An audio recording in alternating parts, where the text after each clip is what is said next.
Eh bien voilà, je vous souhaite la bienvenue à ce culte, en direct de la chapelle de la Rochette, retransmis aussi sur la chaîne YouTube. Donc à chacun et à chacune qui est derrière vos écrans, à chacun et à chacune d'entre vous ici dans cette chapelle, je vous souhaite une cordiale bienvenue à ce temps de ce matin, où nous voulons vraiment nous placer devant le Seigneur, devant le Christ, nous mettre à son écoute, recevoir les paroles qu'il veut nous transmettre, ce qu'il veut nous révéler de lui, de nous peut-être aussi. Et nous voulons nous réjouir de vivre ce temps ensemble où nous désirons également lui apporter toute notre louange, toute notre reconnaissance. Alors je vous lis quelques paroles d'accueil qui disent ceci. Que la grâce et la paix vous soient données, car malgré le mal dans notre monde, malgré le mal qui est en nous, nous confessons que Dieu est au milieu de nous, comme un Dieu qui nous sauve, qui nous pardonne et qui nous transforme en Jésus-Christ. Amen. Voilà, nous allons vivre un temps de louange qui sera conduit par Ruth Léchaud et l'équipe qui l'accompagne. Ce temps de louange sera poursuivi par un temps de lecture biblique, un temps de prédication et un temps de prière. Nous nous réjouissons de vivre ces temps ensemble ce matin. Je laisse sans attendre la parole à Ruth Léchaud. Je lis dans le psaume 138 au verset 2.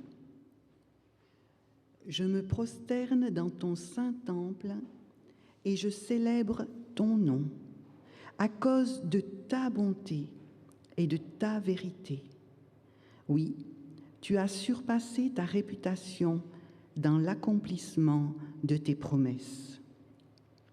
Dieu est ô combien digne de notre louange et de notre adoration. Je vous invite à chanter dans la maison du Père.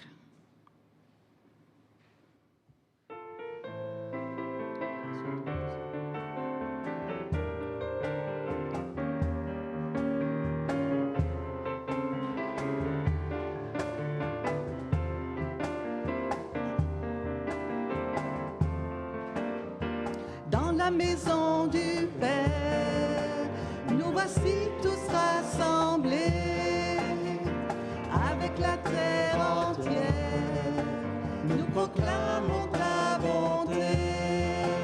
Nous levons nos mains vers toi, Seigneur, vers l'autel de notre joie. Nous te bénissons, libérateur, nous t'adorons, notre roi.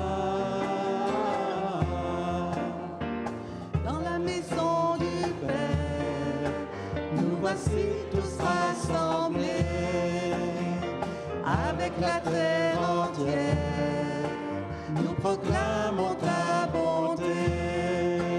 À genoux devant ta majesté, nous bénissons ton saint nom.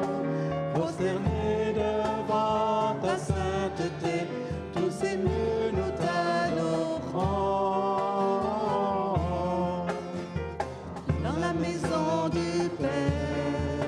Nous voici tous rassemblés, avec la terre entière, nous proclamons ta bonté.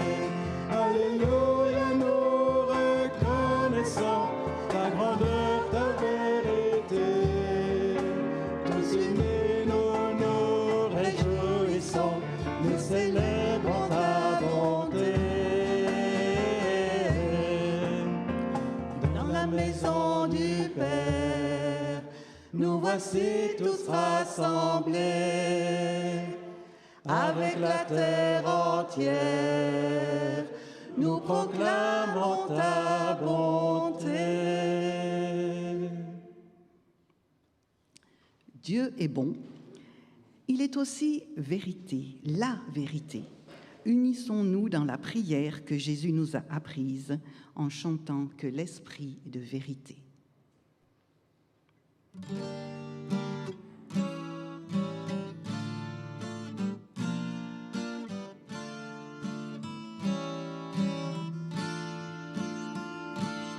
Que l'Esprit de vérité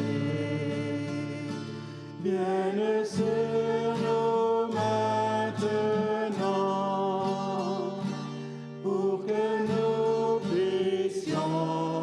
te ressembler et savoir prier. Que l'Esprit de vérité vienne sur nous maintenant pour que nous puissions te ressembler et savoir prier. Notre Père qui es aux cieux, que ton nom soit sanctifié, que ton règne vienne.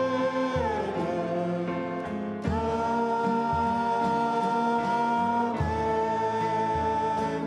Que ton règne vienne. Que ton règne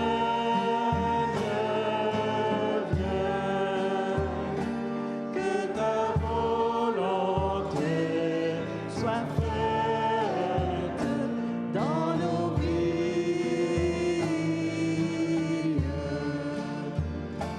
Notre Père qui es aux cieux, que ton nom soit sanctifié.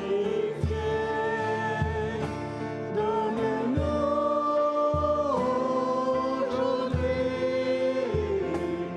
le pain qui nous nourrit. Oh, pardonne-nous.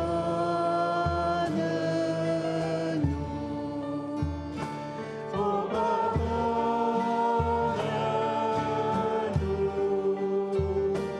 Et à ceux qui nous offensent, nous pardonnons.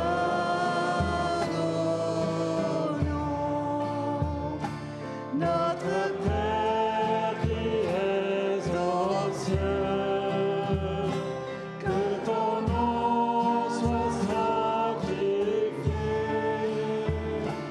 Délivre-nous du mal, garde-nous d'être tentés. À toi seul le règne, à toi seul le règne, à toi la puissance, la gloire au siècle des siècles. Amen.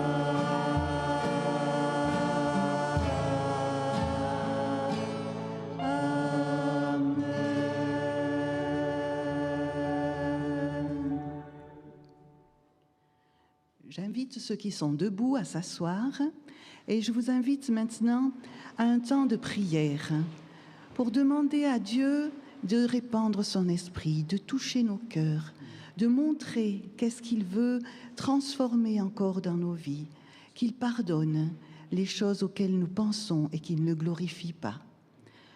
Comme le culte est aussi en visioconférence, je vous demanderai de faire des prières courtes que je résumerai ensuite pour que les gens qui nous suivent par Internet puissent suivre ce moment de prière. Merci.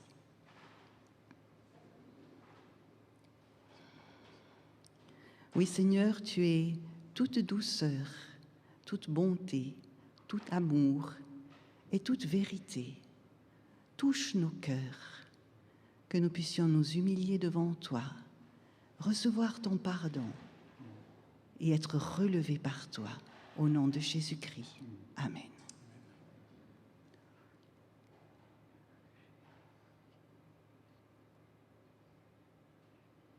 Merci Père parce que tu es Dieu, le Père Tout-Puissant. Tu es Jésus-Christ, le Sauveur, l'exemple. Et tu es aussi le Saint-Esprit, le guide, le complice, celui qui nous transmet ton cœur. Je résume la prière. Tu es le Dieu Père, Fils et Saint-Esprit, avec tous les attributs qui y sont inhérents, et tu es avec nous maintenant.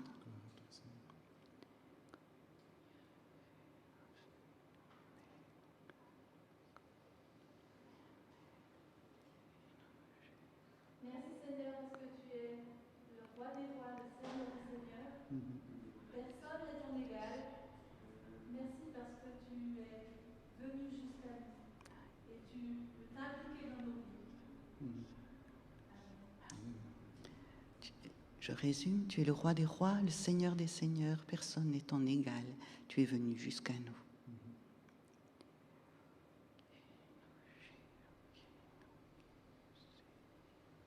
Seigneur, tu es le pain qui nous nourrit. Merci pour ta bienveillance, merci pour ta fidélité de chaque jour. Aide-nous, s'il te plaît, à nous souvenir de ce que cela ne vient pas de nous, cela vient de toi. Je résume, tu es le Dieu de bienveillance, tu nous nourris, que nous puissions nous souvenir chaque jour de tout ce que tu es implique dans nos vies.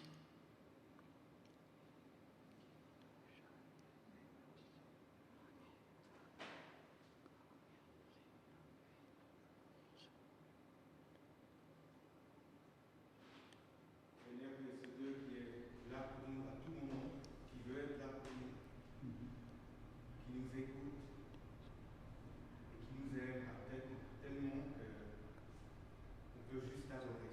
Merci Seigneur.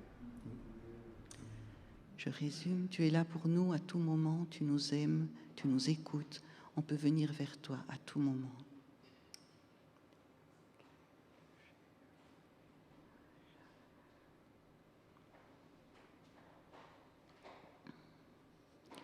Dieu est pour nous un abri, un refuge, un réconfort, un rocher. Je vous invite à chanter « Ô Jésus, mon Sauveur ».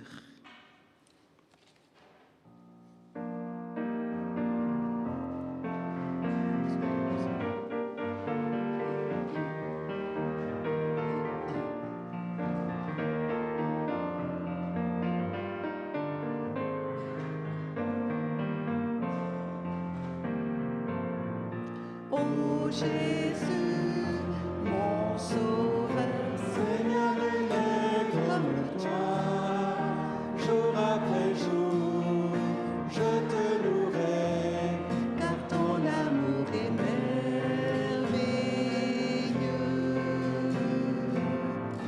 Mon abri, mon refuge, mon réconfort, mon rocher, tout ce qui vit, ce que je suis, ne cesse de t'adorer.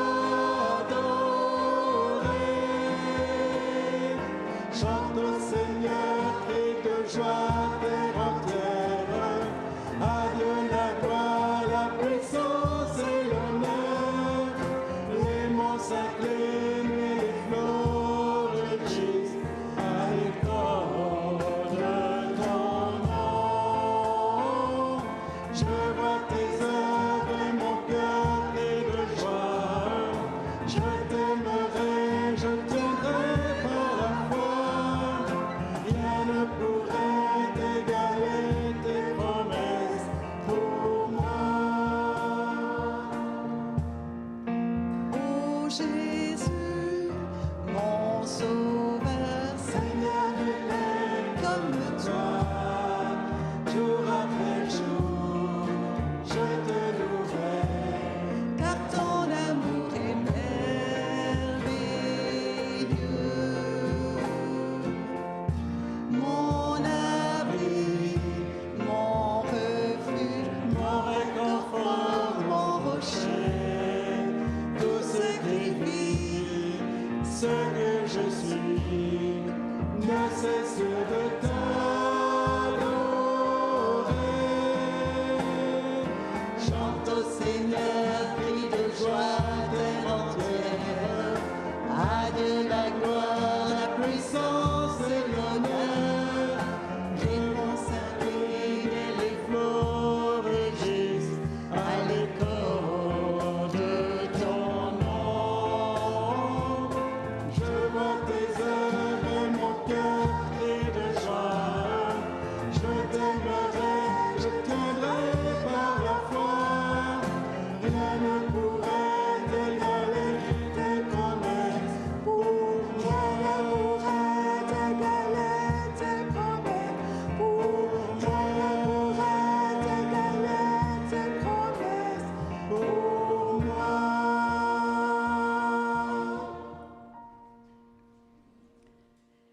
Les œuvres de Dieu sont toujours parfaites et ses voies justes. Je vous invite à chanter « Combien tu es digne ».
Gloire à ton nom, Seigneur.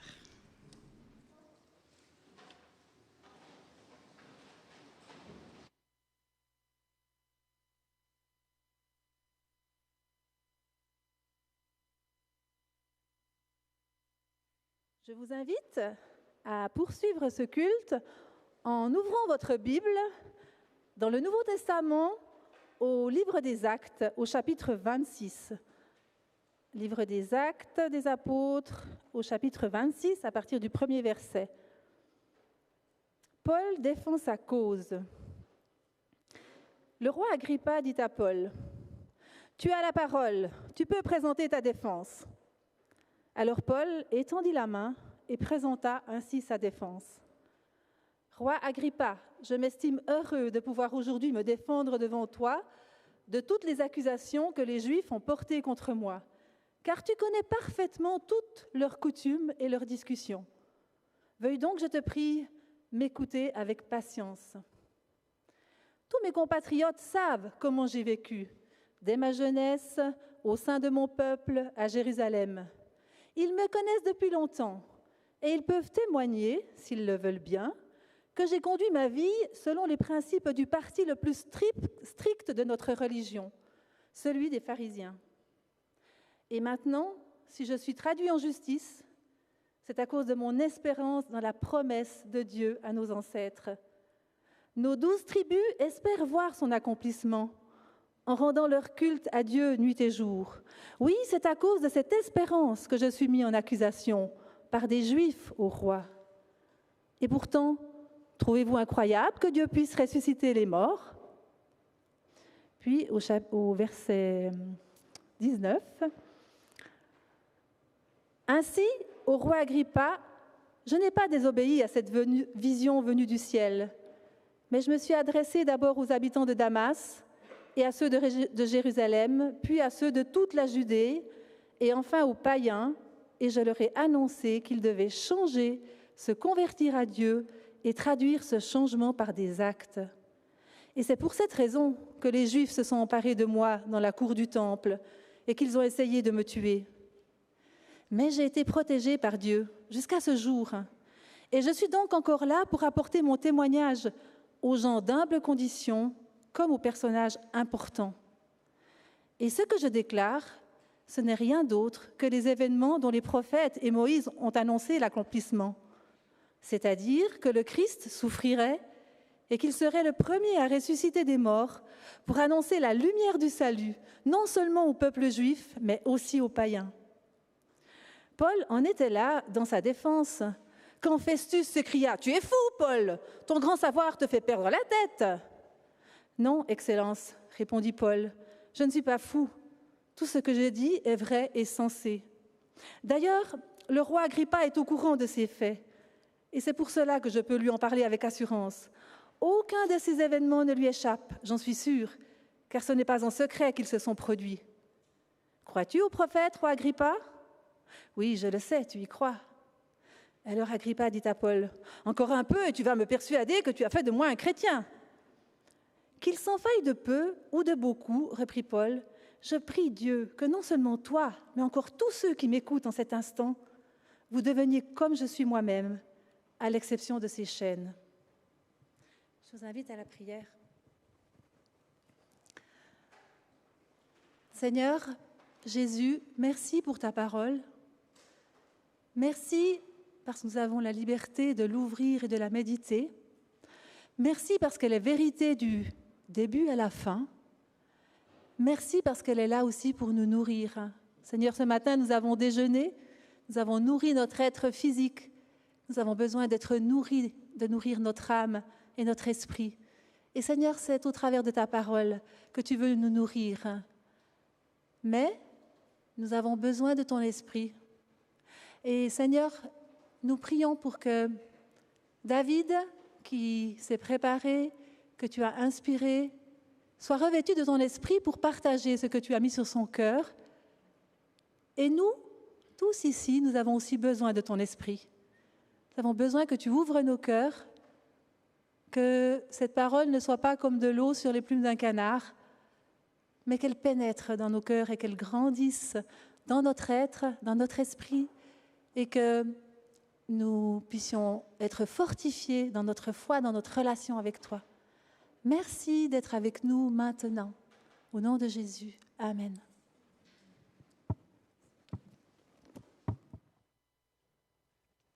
Voilà, merci pour ce temps de louange, pour ce temps de lecture. Et merci pour la parole de Dieu. Dieu parle par sa parole. Et là, nous voyons que Paul témoigne de son espérance. Il le dit dès le début du texte de ce matin, où il se permet de parler justement à Agrippa en lui disant ceci, « Et maintenant je suis mis en jugement parce que je mets mon espérance en la promesse que Dieu a faite à nos pères. » Paul partage son espérance. Et je pense que le roi Agrippa est tellement curieux de pouvoir rencontrer quelqu'un qui a une espérance, qu'il est rare, en fait déjà à l'époque de Paul, mais aussi aujourd'hui, de rencontrer quelqu'un qui a une espérance et qu'il est triste de voir que quelqu'un qui a une espérance peut être à ce point malmené. Et pourtant Paul est juif et les Juifs sont le peuple de l'espérance. Israël est le premier peuple qui soit entré dans l'histoire avec une vraie espérance. Les pères et les prophètes témoignent de la foi en un Dieu à qui le monde appartient parce qu'il a créé et parce qu'il désire le sauver. Les Juifs annoncent le règne de paix, le règne de justice. Ils parlent de ce Dieu qui vient, de ce roi qui vient. Ils attendent ce roi qui va instaurer ce règne qui durera à jamais. L'espérance des prophètes est tournée vers le salut de l'être humain, le salut de toute la création. N'est-ce pas justement le prophète Ésaïe qui dit qu'un jour, eh bien, le lion mangera du fourrage et l'enfant jouera près du nid du serpent. L'espérance. Voilà ce qui habite l'apôtre Paul. Et voilà ce qui attise toute la curiosité de ce roi Agrippa. C'est l'espérance en la promesse faite par Dieu à nos pères, promesse dont vos 12 tribus qui servent Dieu nuit et jour avec ferveur attendent l'accomplissement. Voilà ce que l'apôtre dit au verset 7. Israël qui sert nuit et jour, Israël qui porte le regard vers le jour J, lorsque le roi viendra et étendra sa souveraineté sur la terre entière, et dont l'apôtre est convaincu que ce jour J a eu lieu, que la résurrection de Jésus, que l'espérance d'Israël est un fait accompli, attesté, garanti par la Pâque, par la mort de Jésus sur la croix. Paul a vécu ce jour J. Il s'en réjouit. Mais il y a comme ce paradoxe maintenant, il y a comme cette contradiction, parce que d'un côté, il y a ces Juifs qui portent une haine de mort à l'égard de Paul. Et pourtant, Paul est convaincu que cette espérance qu'attendent les Juifs est maintenant réalité. Et donc Festus, qui est le gouverneur de cette région, eh bien, décide d'organiser une audience afin que le roi Agrippa, qui est considéré par les historiens comme le dernier roi des Juifs, eh bien, que cet homme-là puisse peut-être aider Festus à comprendre la situation dans laquelle Paul se trouve, lui qui se considère comme un citoyen romain, lui qui a fait appel à l'empereur pour faire part de sa cause. Agrippa, il a un passé lourd, n'est-ce pas? Il est l'arrière-petit-fils d'Hérode le Grand, celui qui a ordonné le massacre des enfants de Bethléem, alors que le Christ venait de naître. Son grand-oncle, Hérode Antipas, a fait assassiner Jean-Baptiste. Son père, Agrippa Ier, a fait tuer l'apôtre Jacques. Quel lourd passé pour Agrippa II, qui est sur le point de rencontrer Paul pour écouter son plaidoyer. Et si nous lisons le chapitre qui précède, eh bien, nous remarquons que Festus a invité toutes les personnalités clés de cette ville de Césarée, parce qu'en effet, Paul n'a pas été emprisonné à Jérusalem. Il y avait un complot contre lui organisé. Mais il est déplacé à Césarée, là en prison. Et c'est tout près de cette prison que cette audience a lieu et que sont invités non seulement le roi Agrippa et son épouse Bérénice, qui était en plus sa sœur, mais toutes des personnalités notables, importantes de la ville de Césarée, dont les 5 commandants de ces 5 unités de l'armée, basés dans cette ville. Donc imaginez l'apôtre Paul devant tout ce public. Et vous le constaterez certainement, eh bien, il n'est pas seulement là pour se défendre, mais il est là pour saisir encore une fois l'occasion de dire l'évangile à toutes ces grandes personnalités. Que pouvons-nous apprendre de cette audience entre Paul et le roi Agrippa? Il y a 2 choses que nous remarquons ici, dans ce qui a été lu. C'est que, Paul témoigne de son vécu. Il témoigne de son vécu, il parle de son passé. Il parle de son origine, il parle de sa jeunesse, il parle du fait qu'il a grandi dans ce mouvement le plus strict du judaïsme, les pharisiens. Il parle de son passé de persécuteur. Oui, son passé est lourd. Il a sur la conscience d'avoir jeté des innocents en prison, d'en avoir fait flageller d'autres dans les synagogues, parce que Christ était leur espérance. Il est celui qui a torturé ou aidé à torturer des chrétiens jusqu'à ce qu'ils blasphèment le nom du Christ. Il parle donc de son passé. Il parle de son passé de persécuteur. Il parle de sa conversion. Oui, quelqu'un lui a barré la route. C'est le Christ. Il parle de cette lumière plus éclatante que le soleil qu'il a jetée par terre, lui et ses compagnons. Ce passage, nous ne l'avons pas lu ce matin, mais il est aussi dans le chapitre du jour. Et c'est là que le Christ lui a parlé. Et non seulement le Christ s'est révélé à cet homme qui s'appelait Saul, mais en plus, il lui a communiqué l'appel qu'il lui adresse d'être témoin de l'Évangile parmi les Juifs et les non-Juifs. Voilà tout ce qui se passe dans ce passage. Paul témoigne, mais il témoigne d'abord de son vécu. Mais Paul ne témoigne pas seulement de son vécu. Je sais qu'on vit à une époque où l'on se dit, eh bien, si on prend la plupart du temps de nos vies de culte à témoigner, eh bien, ça suffira. Ou lorsque l'on est avec des amis chrétiens, le principal, c'est qu'on puisse simplement leur dire ce que Jésus a fait dans notre vie. Et je pense que c'est bien de partager notre vécu. Je pense que c'est bien de dire comment Jésus intervient encore aujourd'hui dans nos vies, mais cela ne suffit pas. Cela ne suffit pas. Il y a quelques années, je me suis permis d'acheter un livre écrit par un grand professeur dans une... très très connu. Et c'est un livre qui parle en fait des miracles. Et il parle comment un certain nombre de miracles, assez semblables souvent, ont eu lieu dans les différentes religions, autant les anciennes religions en fait, de l'époque gréco-romaine que les religions très à la mode aujourd'hui. Donc, juste parler de son vécu ne suffit pas. Bien sûr, Christ est le même hier, aujourd'hui, éternellement, bien sûr. Mais il faut alors, se permettre aussi de dire qui est le Christ, de dire ce qu'est l'Évangile, ce qu'est cette bonne nouvelle. Et dans notre passage de ce matin, dans les 8 premiers versets, Paul rappelle justement que Jésus est l'accomplissement des promesses que Dieu a communiquées au Père, aux ancêtres, c'est-à-dire aux patriarches. Et certainement, ici Paul fait référence à ces paroles que Dieu a transmises à Abraham, à Moïse, qui parlent de ce moment où toutes les nations seraient bénies au travers de la descendance d'Israël. Et puis dans la deuxième partie du passage qui a été lu ce matin, à partir du verset 9 jusqu'au verset 23, là Paul se permet, après avoir partagé tout son vécu, il se permet de dire que oui, en effet, il est entré dans son ministère, il a annoncé l'Évangile à ces personnes juives et non juives.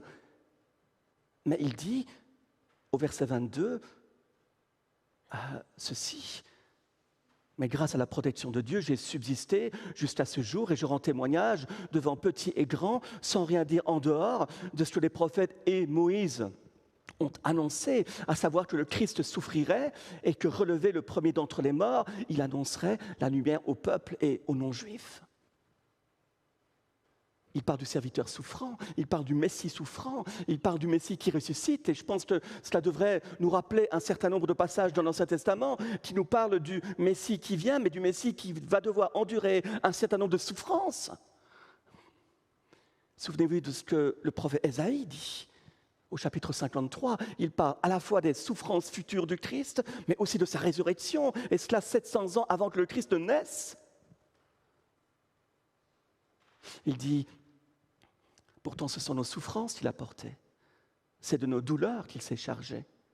Il a été blessé à cause de nos transgressions, brisé à cause de nos fautes, c'est par ces blessures que nous sommes guéris.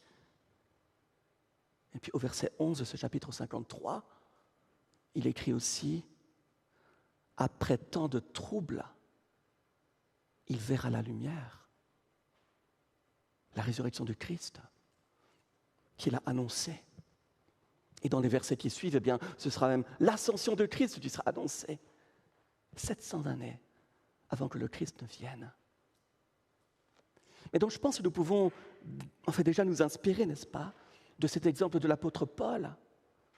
Paul, lorsqu'il veut être témoin du Christ, il est celui qui va parler de son vécu, mais il va intégrer dans son vécu le cœur de l'Évangile, le Christ crucifié et ressuscité. Il a fallu que le Christ meure pour que sur la croix, il porte nos fautes, pour que par le moyen de la foi en lui, nos fautes soient pardonnées une fois pour toutes, et que nous puissions vivre cette réconciliation et cette vie nouvelle avec le Christ juste à ce qu'il vienne.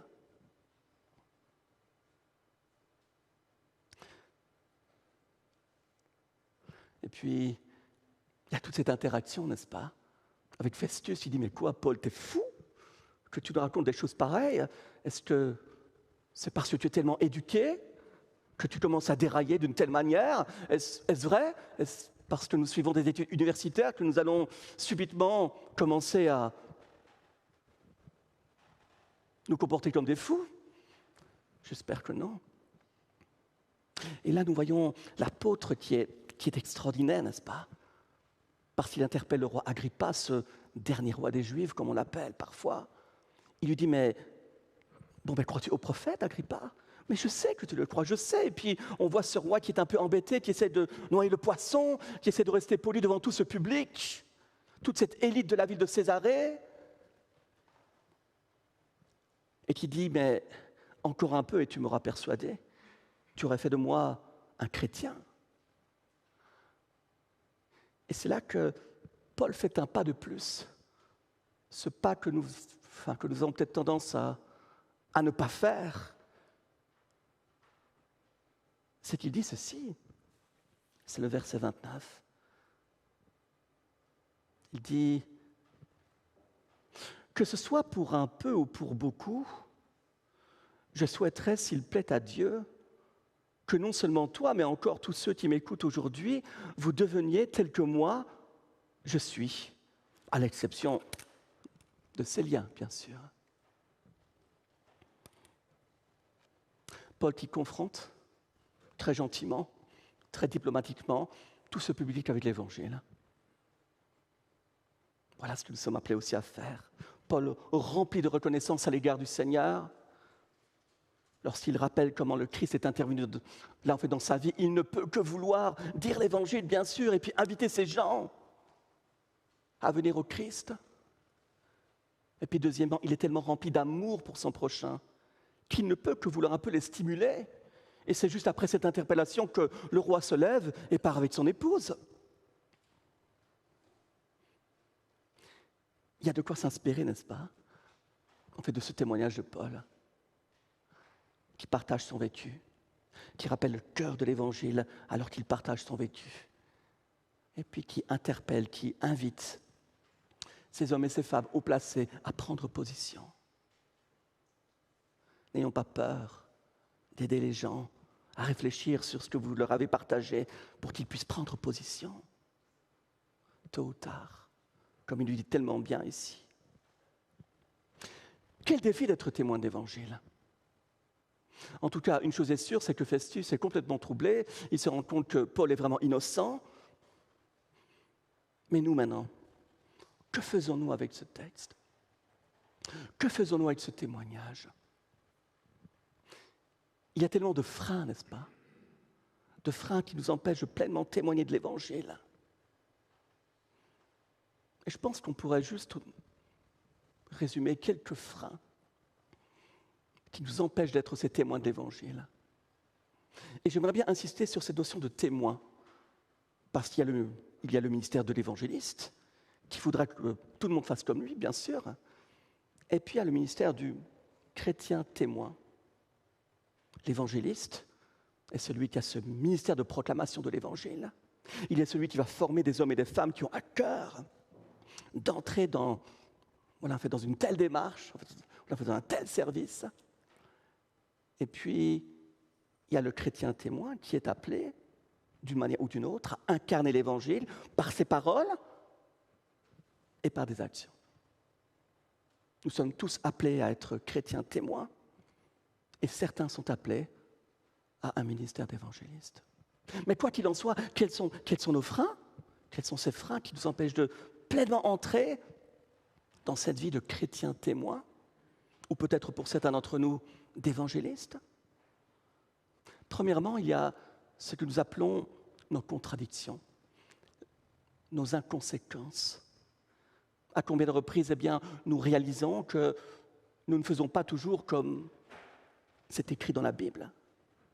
Nous remarquons qu'il y a parfois des contradictions entre ce qui est écrit dans la Bible et ce que nous vivons au quotidien. Et lorsque nous prenons conscience de cela, lorsque nous choisissons de continuer de mener une vie qui attriste le Seigneur, bien sûr, nous n'allons jamais vouloir témoigner, jamais.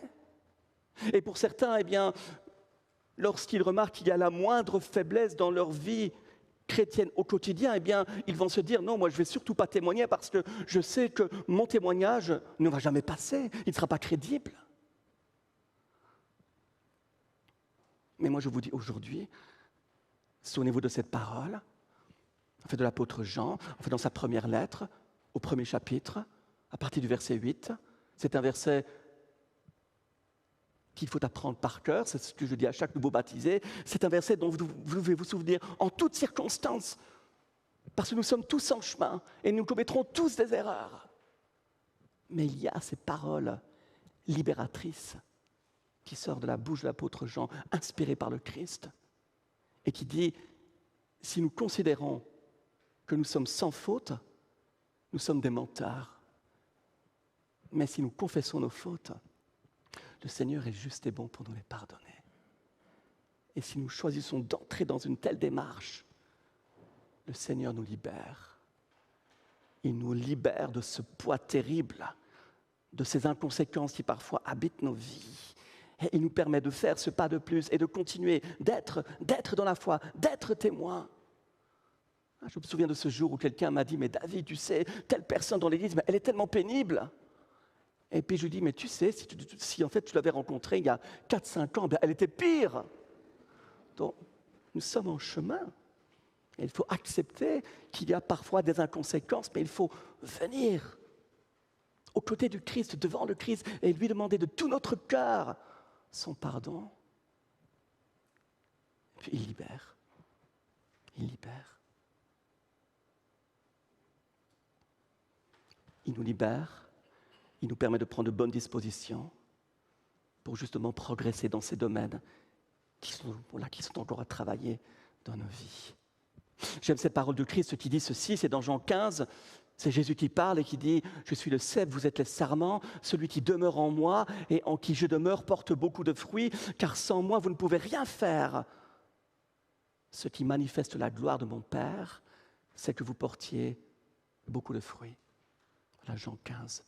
Voilà, verset 5, verset 8. C'est peut-être le premier frein. Deuxième frein, ce manque d'intimité avec Dieu. Oh, bien sûr, nous allons peut-être montrer que nous maîtrisons nos paroles, que nous maîtrisons nos gestes, que notre vie s'accompagne d'une grande solidarité, que nos relations avec les gens de la famille, les gens de l'Église, les amis, en fait les collègues sont très bonnes. Et pourtant, cette relation avec Dieu reste superficielle. Et cela peut parfois se voir dans certaines actions que nous pourrions entreprendre. Et là, je dirais, réservons une place dans notre agenda tous les jours pour rencontrer le Seigneur. C'est ce que je racontais toujours aux étudiants. Je dis, mets-le dans ton agenda. Comme ça, même si un de tes amis veut te voir, eh bien, tu lui diras non, cette heure-là, je ne suis pas libre parce que j'ai déjà un rendez-vous.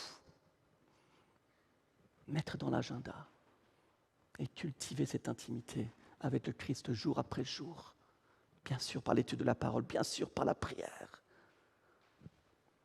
Reconnectons-nous à la source de l'amour, afin que notre apathie passagère se transforme en empathie durable.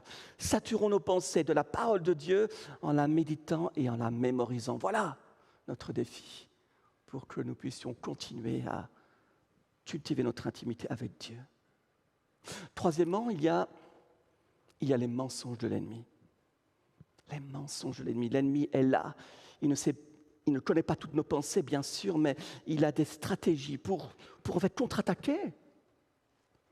Il est celui qui va voiler l'intelligence des gens qui ne connaissent pas encore Dieu. Voilà ce que Paul dit. On le fait dans sa deuxième lettre aux Corinthiens. Si notre évangile est encore voilé, dit-il, c'est dans 2 Corinthiens 4, il est pour ceux qui périssent, pour les incrédules dont le Dieu de ce monde a aveuglé l'intelligence afin qu'ils ne voient pas briller l'éclat que projette l'évangile de la gloire de Christ, qui est l'image de Dieu. Donc oui, l'ennemi peut voiler l'intelligence de ceux qui ne croient pas encore.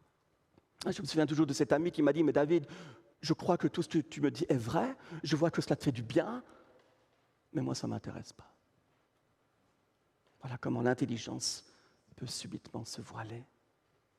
Le diable aussi est celui qui va enlever ou étouffer la semence.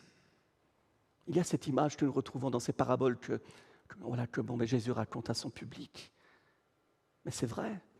Je me souviens toujours de cette personne avec qui j'ai parlé durant toute une journée, passionnée, prête à répondre à l'Évangile. Et le lendemain, j'ai eu l'impression que j'avais affaire à une toute autre personne.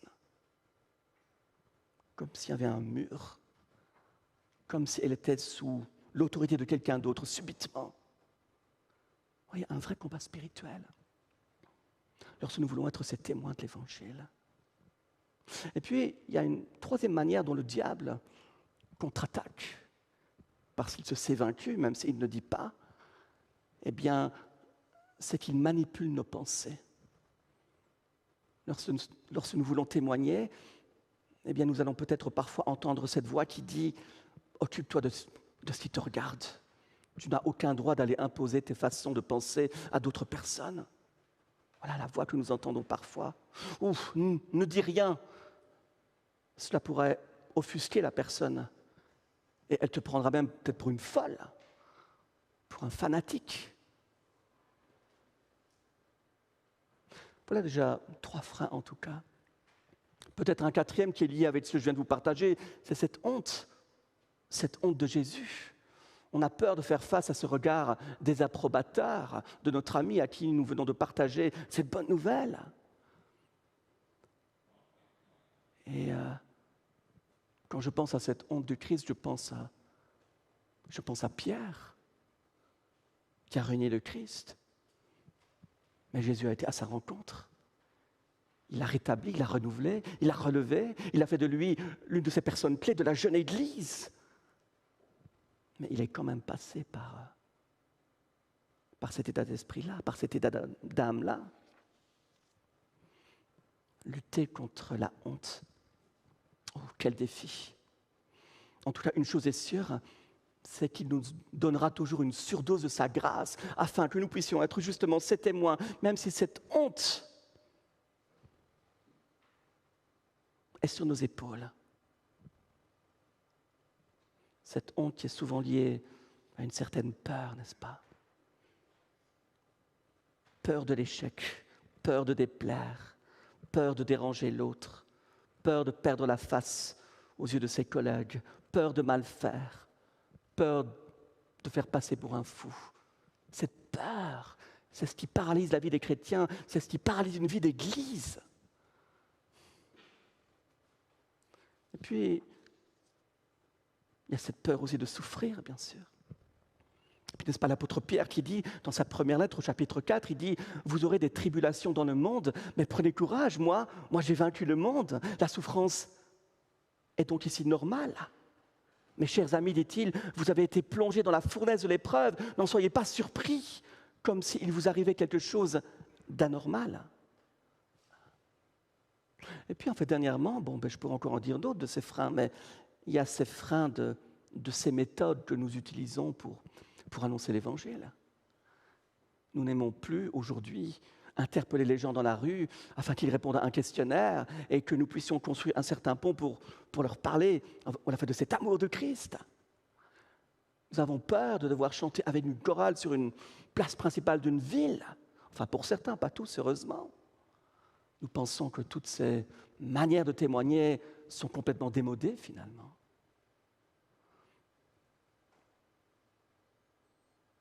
Mais alors que faire? Cherchons dans la prière, cherchons dans l'interaction, comment encore nous pourrions témoigner clairement de l'Évangile de manière fidèle et pertinente. Les gens ont de la peine à entrer dans une chapelle, bien sûr, et puis je les comprends. Ils ont l'impression d'entrer dans un autre monde, à une autre époque même parfois. Mais il y a d'autres moyens de vivre l'Évangile. Dans des maisons, lors de concerts, dans d'autres circonstances encore. Ou bien préparons nos amis, expliquons-leur ce qui va se vivre dans un culte pour qu'il n'y ait pas un choc trop brutal entre le monde ambiant et puis le monde de l'Église. Ouais, cela demande beaucoup d'interaction, n'est-ce pas? Et puis c'est vrai, je pense que de plus en plus, eh bien, les chrétiens ont de la peine à se faire des amis qui ne sont pas croyants. Oui, c'est vrai. Et ce qu'il faut aussi faire remarquer, c'est que dans de nombreux efforts de témoigner, eh bien, il y a parfois tellement peu de fruits que l'on se dit, mais est-ce que ça vaut encore la peine? Mais tous ces freins nous empêchent aujourd'hui encore de témoigner librement du Christ autour de nous. Et c'est pour ça que je nous dis aujourd'hui, laissons-nous inspirer par le témoignage de l'apôtre Paul. Paul qui témoigne de son vécu, qui témoigne de l'amour de Dieu manifesté en Jésus-Christ, qui ose aussi inviter les gens à prendre position, mais rempli d'amour pour ces gens-là. L'apôtre Paul, eh bien, partage l'espérance. Eh bien, que nous n'ayons pas peur, nous aussi, de partager l'espérance, même si cela peut nous coûter, et peut-être parfois nous coûter cher. Cette surdose de la grâce divine, eh bien, elle nous sera toujours donnée si nous voulons être son témoin, comme Paul l'a été dans ces circonstances que nous avons décrites aujourd'hui. Nous voulons prier et nous voulons nous laisser interpeller par ce texte de l'Écriture. Seigneur, nous voulons te remercier pour ta parole ce matin. Voilà, te remercier pour l'exemple de l'apôtre Paul. Il aurait pu se laisser intimider par un tel public, cette élite devant lui, alors qu'il ne s'y attendait probablement pas. Eh bien, il n'a pas voulu sauver sa peau finalement, mais il a voulu que ces hommes et ces femmes haut placés eh bien, puissent recevoir le Christ dans leur vie, puissent avoir leur vie transformée et puissent vivre selon cette grâce que tu veux leur manifester. Alors merci pour l'apôtre, mais aussi merci pour chacun d'entre nous. Nous ne sommes peut-être pas l'apôtre Paul, bien sûr, mais tu nous as aimés, tu nous as fait grâce, tu nous as intégrés au sein de ta famille par le moyen de la foi en toi, mort et ressuscité. Et tu nous as donné tout ce dont nous avons besoin pour marcher à ta suite. Eh bien, ce matin, je te prie pour que nous puissions, eh bien, nous rappeler ce que tu nous as donné pour que nous soyons tes témoins, ici comme ailleurs. Voilà, nous voulons te le prier en ton nom. Amen.